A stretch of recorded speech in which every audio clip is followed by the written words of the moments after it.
LC reiterated on the importance.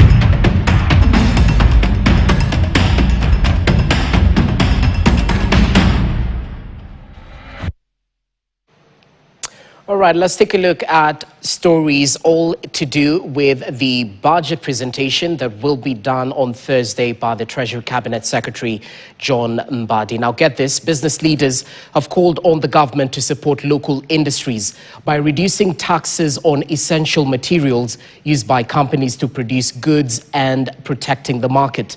A forum between the Ministry of Investments, Trade and Industry and the business community revealed the urgent need to raise the country's competitiveness. Noah Kipkemboi reports. Kenya's business community's meeting with the Trade and Investment Ministry saw sector players call for reduction in the cost of production by lowering taxation on raw materials. Raw materials today are being charged levies and taxes and whatever form of very many fees and charges. Can we remove that and say, fine, raw material, duty-free, tax-free, now on the finished product, let's have those taxes there.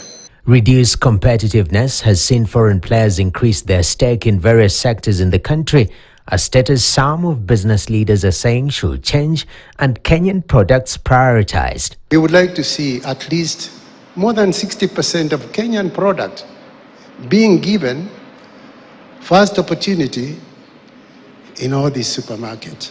You're better placed when you have a strong local market, stable local market, so that exports are now up and above your local supply or your local business. Exporters are also being weighed down by heavy charges and duties, even as the government promised to sort out cargo constraints.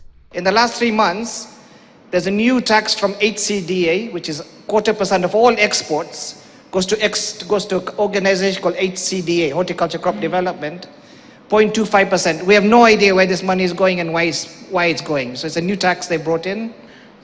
Reason why we are not operating is somebody smart went and imposed a tax of 175 as a barrier for us to do export.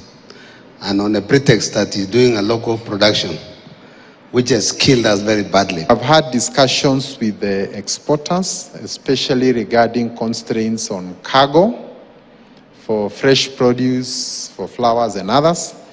And we'll be working together with KQ to see how we can be able to resolve that, because currently our total output is being choked by an unreliable cargo position. The business community also called for a predictable tax environment. We know government has to raise revenue. That there's no doubt about it. We know. But I think something that is sustainable, that then we can see through, that is predictable in certain ways, would also help some of us. The 2025 Finance Bill has proposed a myriad of changes, including a proposal to change the VAT status from zero-rated to exempt for key inputs, including solar and lithium batteries, electric buses, locally assembled phones, and pharmaceuticals and animal feeds ingredients. No Kipkemboi, KTN News. Thanks, Kipkemboi. Now, in the spirit of informing the public, we continue breaking down the budget allocation